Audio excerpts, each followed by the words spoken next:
તમે જાણો છો એમ વડોદરા શહેરમાં પાછલા દિવસોમાં ખાસ કરીને ધાર્મિક સ્થાનો એટલે કે મંદિર છે, દેરાસરો છે જૈનના, ત્યાં ચોરીના બનાવો ઘણા બનેલા છે.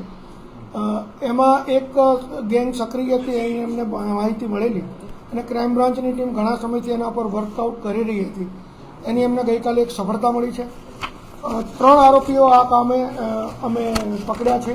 એમાં 2 સગા ભાઈઓ છે, ઉમેશભાઈ બચુભાઈ મેડા અને અજયભાઈ બચુભાઈ મેડા, અને ત્રીજા એના સાગરીત છે ગોવિંદ દલસિંહભાઈ મછાર.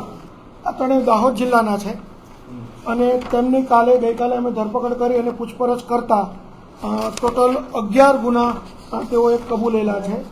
એમાં ખાસ કરીને વડોદરા શહેરના નવાપુરા, મકરપુરા અને અટલાદરામાં જે મંદિર ચોરીઓ છે એ છે. સાથે સાથે વડોદરા ગ્રામ્યમાં કરજણ, વરણામાં અને તાલુકા પોલીસ સ્ટેશનનું ભાયલી છે. તમને ખબર છે કે હમણાં તાજેતરમાં પોરમાં પણ ચોરી થયેલી બળિયાદેવના મંદિરમાં, તો એ પણ આ ગુનાનો ભેદ આમાં ઉકેલાય છે. અને સાથે ભરૂચ સિટીના 2 વાહન ચોરીના ગુના. આમ ટોટલ 11 ગુનાનો ભેદ ઉકેલાય છે. એ સિવાય પણ બીજા ઘણા એણે ગુના કર્યા છે એવી એની કબૂલાત છે, પરંતુ અમે દફતરે જોઈએ છીએ કે રેકોર્ડ ઉપર આવા કોઈ ગુના દાખલ થયા છે કે કેમ. તો બીજા એના 10 બનાવો પણ પોતાની રીતે કબૂલેલા છે. જોવા જઈએ તો એમની પાસેથી ટોટલ અમને 5 લાખ ઉપરાંતનો મુદ્દામાલ મળેલ છે, જેમાં મોટરસાઇકલો 3 છે, રોકડ રૂપિયા 1,95,000 રૂપિયા જેવા છે, ચલણી સિક્કા છે, ચાંદીની અને સોનાની લગડીઓ છે, અને પંચધાતુના જે જૈનના યંત્રો હોય એ પણ મળી આવેલા છે. અને આ બધો જે મુદ્દામાલ છે એ ખરેખર જે ચોરીમાં ગયેલો એ જ મુદ્દામાલ છે, એ ફરિયાદીએ ઓળખી પણ બતાવેલ છે. આ ત્રણેય આરોપીની ધોરણસરની અટકાયત કરી અને બરોડા સિટીમાં જે 5 ગુના દાખલ થયેલા છે એ પોલીસ સ્ટેશનોમાં પહેલાં સોંપવામાં આવશે. એ ગુનાના કામે એના રિમાન્ડ મેળવીને આગળની તજવીજ કરવામાં આવશે. ભરૂચ છે, બરોડા ગ્રામ્યના પણ છે, કરજણ છે, વડોદરા તાલુકા છે, એના પણ ગુના છે. ટોટલ 11 ગુનાનો ભેદ ઉકેલાય છે. આ લોકોની એમો એવી હતી કે દિવસ દરમિયાન આ લોકો કોઈ મંદિરો ખાસ કરીને ટાર્ગેટ કરતા હતા અને પહેલાં એ લોકોએ ઘરફોડ ચોરી કરવાની પણ કોશિશ કરેલી 2 વર્ષ અગાઉ, પરંતુ એમાં ઘરના માલિકો જાગી જતા એક દાઢનો ગુનો દાખલ થયેલો.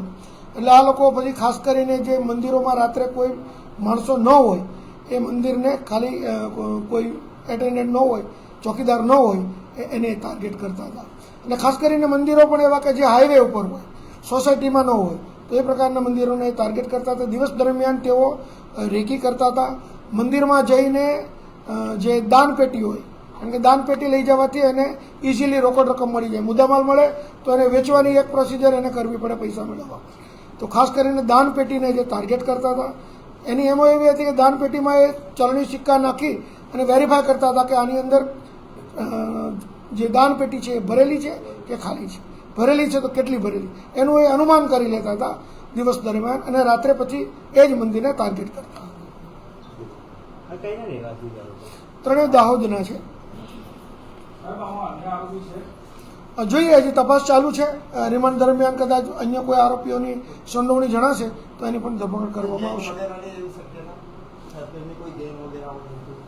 બની શકે કોઈ એની સાથે બીજા સાગરીતો હશે, ગેંગ હશે, તો પણ એ પણ તપાસ. પોલીસને કેવી રીતે સફળતા મળી? અમને આ ઘણા વખતથી એના ચહેરા મળી ગયેલા. આ પ્રકારની વ્યક્તિઓ છે એ રેકી કરવા આવતી હતી, પોલીસ વોચમાં હતી, અને ગઈકાલે પણ આવો જ એક કામ કરવા માટે નીકળ્યા હતા. એ દરમિયાન ગઈકાલે અમને હાઈવે ઉપરથી મુદ્દામાલ સાથે મળી આવ્યા છે.